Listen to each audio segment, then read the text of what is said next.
Assalamualaikum warahmatullahi wabarakatuh. Nama saya Aizai Zafran dan 4 rakan ahli saya iaitu Arina Badrisha, Nur Izwana, Nur Ain Sahira dan Ahmad Syazwan. Hari ini kami akan bercerita tentang aurat. Aurat diambil daripada perkataan Arab iaitu aurah yang bermaksud keaiban. Dalam segi syarak pula, aurat bermaksud menutup bahagian badan yang perlu ditutup daripada pandangan orang lain iaitu orang yang bukan mahram. Allah telah berfirman dalam surah Al-Ahzab ayat 33, dan hendaklah kamu menetap dalam rumah serta tidak mendedahkan diri seperti mana orang-orang zaman jahiliah dahulu, serta dirikanlah solat dan berikanlah zakat dan taat kepada Allah dan Rasulnya. Allah berfirman sedemikian kerana ingin menghapuskan diri daripada dicemarkan dan ingin membersihkan diri kita. Dalam ayat tersebut, maka aurat itu perlu wajib ditutup dan tidak ada alasan untuk kamu semua tidak melakukannya. Saya akan menjelaskan apakah tujuan utama kita perlu menutup aurat. So, first of all adalah untuk membezakan kita manusia dengan binatang. Dalam surah Al-A'raf ayat 26, Allah berfirman, "Wahai anak muda, telah aku turunkan kepada engkau pakaian untuk kau menutup aurat dan untuk perhiasan." So, dalam konteks ni korang dah boleh nampak penutupan aurat ditujukan kepada anak Adam, iaitu kita manusia. So, bila kita tak menutup aurat, kita telah menurunkan taraf kita sama dengan haiwan, dengan binatang yang tidak cukup kemampuan dan tidak berakal. So, yang kedua adalah agar kaum wanita tidak disakiti. Ia adalah satu ulasan yang telah dibuat berdasarkan firman Allah SWT dari surah Al-Ahzab ayat ke-59.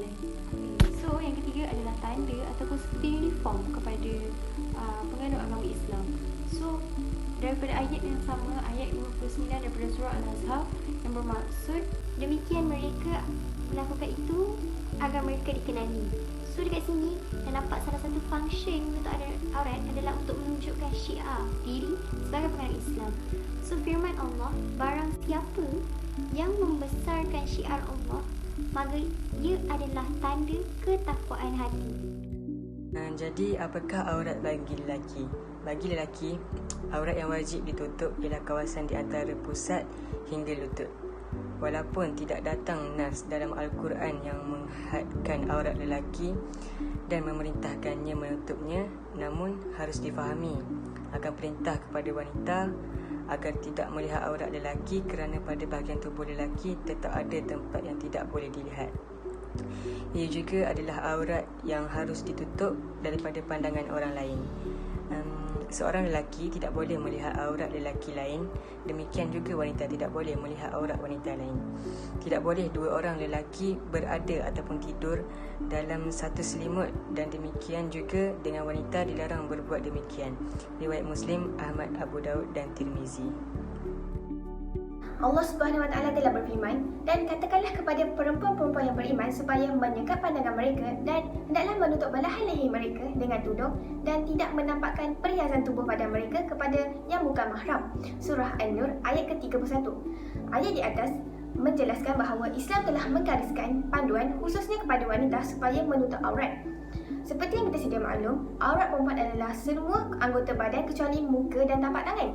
Islam tidak menghalang kita untuk berfashion, namun bagi perempuan, hendaklah menutupi anggota badan mereka dengan memakai pakaian lampu sehingga menutup paras punggung dan memakai tudung sehingga menutupi paras dada.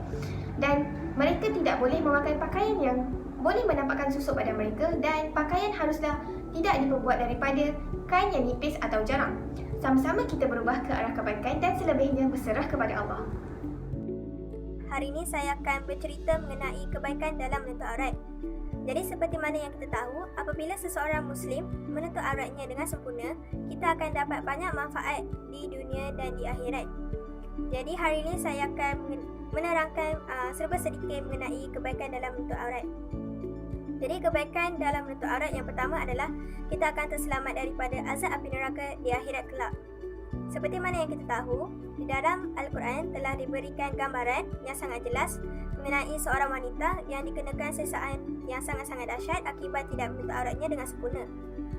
Oleh itu, sekiranya kita mahu mengelakkan diri kita daripada dikenakan siksaan seperti itu, kita seharusnya menutup aurat kita dengan baik supaya kita dapat memasuki ke syurga dengan mudah tanpa sebarang masalah.